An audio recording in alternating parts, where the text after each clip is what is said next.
Corona महामारी ने हमारी सेहत के साथ साथ हमारे खान पान को भी प्रभावित कर दिया है। इसलिए लोगों का हेल्दी ऑर्गेनिक प्रोडक्ट की तरफ रुझान बढ़ता जा रहा है। ऐसे में खान पान के शौकीन लोग अब जायके के साथ सेहत को भी खासी तवज्जो देने लगे हैं। ऐसे में ऑर्गेनिक खाद्य पदार्थों का बाजार बढ़ता जा रहा है। कैसे, देखिए इस खास रिपोर्ट में।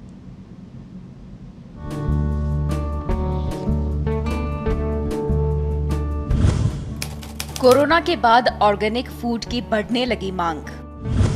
राजस्थान की ऑर्गेनिक फूड उत्पादन में 50% हिस्सेदारी, फिर भी ऑर्गेनिक उत्पाद खपत में सबसे पीछे। ऑर्गेनिक फूड के नाम पर बिक रहे नकली उत्पाद, सरकार को बनानी होगी ठोस नीति। कोरोना महामारी ने हमारे रहने के तरीकों के साथ साथ हमारे खान पान को भी बहुत प्रभावित किया है। लोगों का हेल्दी ऑर्गेनिक प्रोडक्ट की तरफ रुझान बढ़ रहा है। ऐसे में खान पान के शौकीन लोग अब जायके के साथ सेहत को भी खासी तवज्जो देने लगे हैं। लॉकडाउन के कारण लोग अब पैक और हेल्दी फूड को ज्यादा तरजीह दे रहे हैं। कस्टमर महसूस करने लगे हैं कि अगर आप इस महामारी में सुरक्षित रहना चाहते हैं तो उसका बेहतर उपाय है कि आप अपनी इम्यूनिटी मजबूत रखें। साथ ही अब इस बात का भी ध्यान रखने लगे हैं कि कौन सा फूड उनके लिए फायदेमंद है या नहीं। महामारी के बाद भारतीय लोगों का हेल्दी फूड के प्रति आकर्षण बढ़ा है, जिसके कारण शहद, हल्दी जैसे प्रोडक्ट की बिक्री में इजाफा हुआ है। कंपनियां भी अब हेल्दी फूड की तरफ ज्यादा ध्यान दे रही है। इसका अनुमान इसी बात से लगाया जा सकता है कि शहर में ऑर्गेनिक खेती करने वालों और ऑर्गेनिक उत्पाद खरीदने वालों की संख्या में पिछले कुछ सालों में कई गुना इजाफा हुआ है। यही नहीं, कोरोना काल में भी इनकी संख्या में 30% तक की वृद्धि हुई है। राजस्थान का ऑर्गेनिक के अंदर बहुत महत्वपूर्ण रोल था, है और हमेशा रहेगा। आज जितना भी सामान हम ये कहें ऑर्गेनिक के नाम पे बिकता है, तो उसमें सारे गेहूं और सारे मोटे अनाज, मक्का, बाजरा, ये विशेष तौर पे ज्वार, और दालों में बहुत बड़ा रोल है। दालें मूंग, मोट, चना, ये 3 प्रमुख तौर पे हैं। और मसाले, धनिया, मेथी, सौंफ, कलौंजी, अजवाइन, मिर्च थोड़े पैमाने पर, इनका भी ये समझिए, ये जो कैटेगरी के जो आइटम मैं बोल रहा हूँ, इनमें राजस्थान करीब करीब जो है 50% से अधिक योगदान पूरे ऑर्गेनिक इंडस्ट्री को देता है।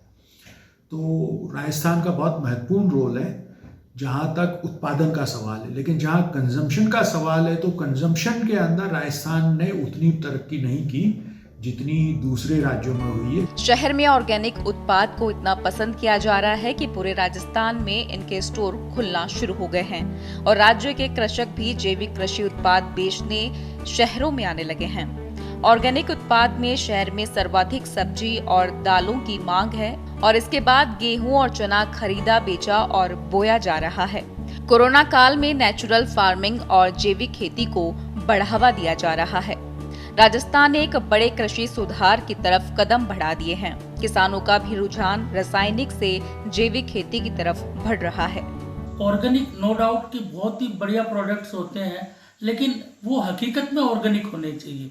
अपना भारतवर्ष प्राचीन काल से हमने ऑर्गेनिक स्टार्ट किया है। अगर आप इसको बहुत जनरल भाषा में बात समझना चाहें तो देसी जो वर्ड है वो ऑर्गेनिक का ही नाम है। देसी में कोई भी केमिकल्स यूज नहीं होता था, एकदम नेचुरल प्रोसेस से बनी जाती थी। और आज भी हकीकत में जो देसी प्रोडक्ट है उसकी गुणवत्ता जो नॉर्मल और प्रोडक्ट्स है उससे बहुत बेहतरीन होते हैं। और शरीर अपना नेचुरल है, तो स्वाभाविक बात है कि इसमें कोई भी अननेचुरल या केमिकल चीज़ नहीं जानी चाहिए, जो कि ऑर्गेनिक का एक मूलभूत रिक्वायरमेंट है। परंतु आज की डेट में ऑर्गेनिक सिर्फ एक सर्टिफिकेशन कर उसको ऑर्गेनिक के नाम पे प्रचार प्रसार कर लोगों को भ्रमित किया जा रहा है। तो ये बहुत बड़ी एक दुखद बात है।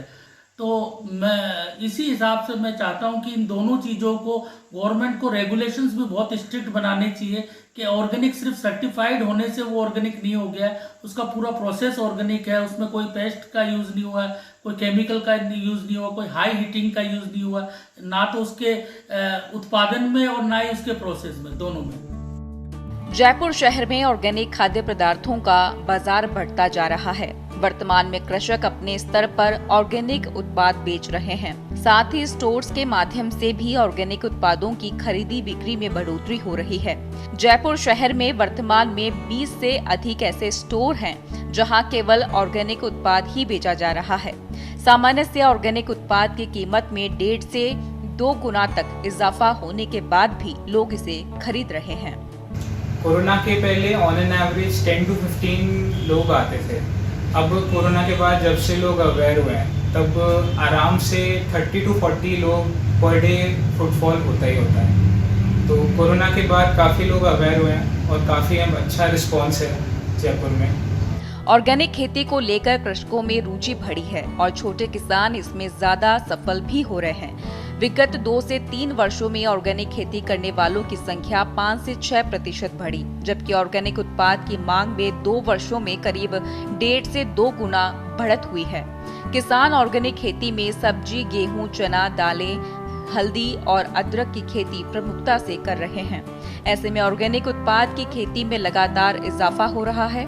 विगत 1.5 से 2 वर्ष में ऑर्गेनिक उत्पाद की मांग में 1.5 गुना वृद्धि हुई है। एक वक्त था जब मांग कम और उत्पादकता ज्यादा थी, लेकिन वर्तमान में मांग और आपूर्ति समान है। ऐसे में आने वाले वक्त में इन दोनों में बढ़त की संभावना है।